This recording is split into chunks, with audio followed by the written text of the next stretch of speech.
आज हम बात करने वाले हैं एलएलबी के पहले सेमेस्टर के क्वेश्चन पेपर। ये क्वेश्चन पेपर स्पेशली इस वजह से भी इम्पोर्टेंट है क्योंकि ये कोरोना काल में आया था। उस वक्त क्या दिया गया था ये आपको समझना ज़रूरी है। 4 पेजेस में क्वेश्चन पेपर है। पेपर कोड है K1002। Constitution law of India या कॉन्स्टिट्यूशन 1 का पेपर है। ये न्यू कोर्स में है क्योंकि न्यू कोर्स का है। 2018 के बाद जो कोर्सेज थे वो न्यू कोर्स में आ रहे थे। 3 आवर्स का क्वेश्चन पेपर है। मैक्सिमम मार्क्स 100 है। आगे बढ़ने से पहले आपको बता दें कि इस तरह के और भी वीडियो का लिंक हमारे इसी वीडियो के डिस्क्रिप्शन में दिया गया है। आप वहां जाके पुराने सालों के क्वेश्चन पेपर को चेक कर सकते हैं। हमने एलएलबी के जो सब्जेक्ट्स हैं अलग अलग सेमेस्टर्स में उन पर वीडियो बनाई है, उनको भी जाके आप देख सकते हैं। आपको वीडियो पसंद आएगी। चलिए अब आगे बढ़ते हैं। क्वेश्चन पेपर को 3 सेक्शन के अंदर डिवाइड करा गया है। सेम पहले की तरह है, सब कुछ पहले की तरह है। Section A, section B, section C जो कि वेरी शॉर्ट आंसर, फिर शॉर्ट आंसर, फिर डिस्क्रिप्टिव आंसर की तरह होते थे, लेकिन यहाँ पे उनके मार्क्स बढ़ा दिए गए। अटेम्प्ट आपको वही करने हैं क्वेश्चन, लेकिन आपको इसके मार्क्स बढ़ाकर मिले हैं इस साल। पहला है वेरी शॉर्ट आंसर क्वेश्चंस का सेक्शन है जिसके अंदर 2 क्वेश्चन करने हैं और 10 मार्क्स मिलेंगे। पहला क्वेश्चन है how many fundamental rights are available there under Indian constitution. Indian constitution के अंदर फंडामेंटल राइट्स कितने हैं, ये बहुत इंपॉर्टेंट क्वेश्चन है। राइट डाउन वेरी ब्रीफली, ज़्यादा नहीं लिखना, 75 वर्ड्स के अंदर आपको ख़त्म करना है इसके बारे में। Question number 2, write down the distinction between equality before law and equal protection of loss.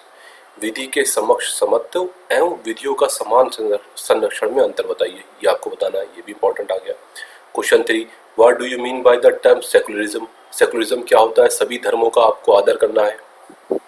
पंथ निरपेक्षता पदावली से आप क्या समझते हैं, फंडामेंटल राइट का क्वेश्चन है ये भी। Question number 4, what restriction have been place upon the individual religion freedom. क्या रिस्ट्रिक्शन रखी गई हैं इंडिविजुअल के रिलीजन फ्रीडम के ऊपर, ये भी फंडामेंटल राइट का है question. Question number 5, what do you mean by doctrine of double प्रेडिक्यूपार्डी। दोहरे संकट के सिद्धांत से आप क्या समझते हैं, ये आपको बताना इंपॉर्टेंट है ये भी। फिर सेक्शन बी है शॉर्ट आंसर क्वेश्चंस।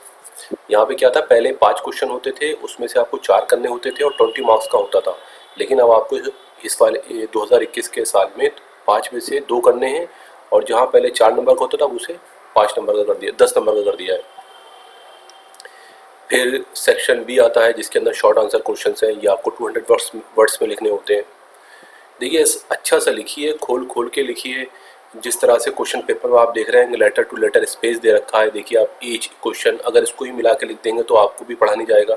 इसी तरह से आपको अपनी कॉपी के अंदर लेटर टू लेटर स्पेस ज़्यादा होना चाहिए, ज़्यादा भी नहीं, मैक्सिमम ऐसा नहीं कि, यानी जो अच्छी राइटिंग होती है वो एक पेज जो होता है उसके अंदर आपके 10 से 12 वर्ड्स आते हैं लिखने में, दिखना चाहिए। आपकी 2 लाइन लिखी फिर नया पैराग्राफ से लिखा आपने, उससे आपका अलग होगा कि हाँ ये बच्चा जो है इसने अच्छी तरह से समझा है।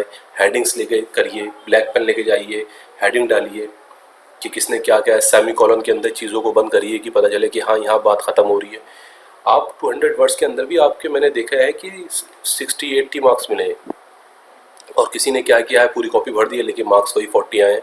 तो कॉपी ऐसा नहीं है कि कॉपी भर दो, बस पेज के पेज भर दो, आप उसको खूबसूरती से लिखिए कि जो पढ़ने में समझ में आए। देखिए लॉ का पर्पज़ यही है क्वेश्चन आंसर लिखने का कि आपको जब आप कोर्ट में जाएंगे आपको ड्राफ्टिंग करनी होगी तो वहाँ भी आपको बात को समझाना होगा ना अपनी ड्राफ्टिंग के ज़रिए, वरना आप ऐसे ही लिख के चले आएंगे तो फिर कुछ भी फ़ायदा नहीं हुई ड्राफ्टिंग का।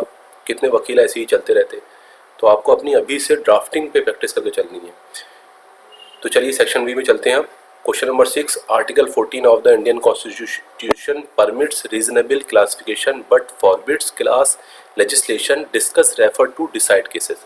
भारतीय संविधान का अनुच्छेद 14 युक्तियुक्त वर्गीकरण की अनुमति देता है किंतु वर्ग प्रधान का प्रतिषेध करता है। विवेचना कीजिए, निर्णित वादों का हवाला दीजिए, इसके बारे में आपको लिखना है।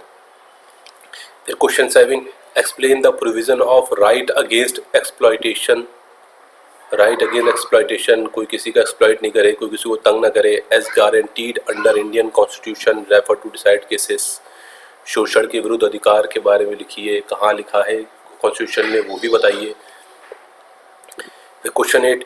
With the help of decided cases, explain the restriction prescribed under Article 19, Section 2 of the Indian Constitution upon freedom of speech and expression. ये देखिए इन्होंने बताया है फ्रीडम ऑफ स्पीच, बोलने की आज़ादी और एक्सप्रेस करने की आज़ादी, क्या उसके इम्पोर्टेंट केसेस हैं उसके बारे में बताना आपको। फिर सेक्शन सी आ जाता है। सेक्शन सी में पहले होते थे आपको 3 क्वेश्चन अटेम्प्ट करने होते थे, 20 मार्क्स का होता था।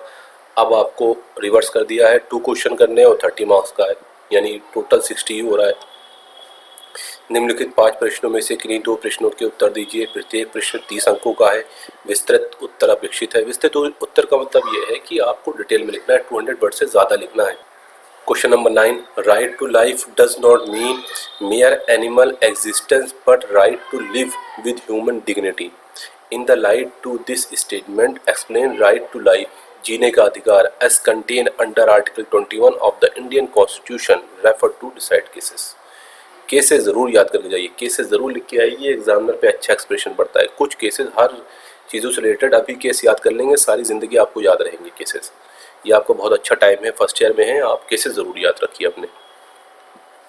जीवन के अधिकार, जीवन के अधिकार की बात क्यों कर रहे हैं? ये नहीं कि यार आदमी चाहे कि मैं अपनी जान खुद ले लूँ, वो भी क्राइम है, अपनी जान खुद ले लेना, तो वो जीवन का अधिकार है। से तात्पर्य केवल पशुवत जीवन जीना नहीं, वरन मानव गरिमा के साथ जीवन जीने से है। यहाँ मानव गरिमा की बात क्यों कर रहे हैं कि कोई किसी को बिल्कुल गुलाम बना के ना रखे, कि किसी को जेल में अपने घर के अंदर बंद कर दिया, उससे काम कराया जा रहा है, तो वो राइट टू लिव नहीं है, उसका पूरा नहीं मिल रहा है उसको।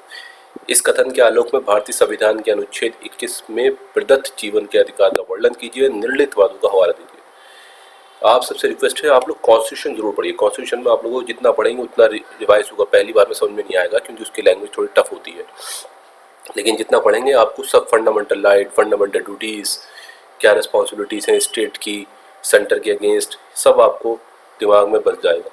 Question number 10. Explain the relationship between directive principle of state policy, ये बहुत इंपॉर्टेंट है, directive principle of state policy and fundamental rights, refer to decide cases.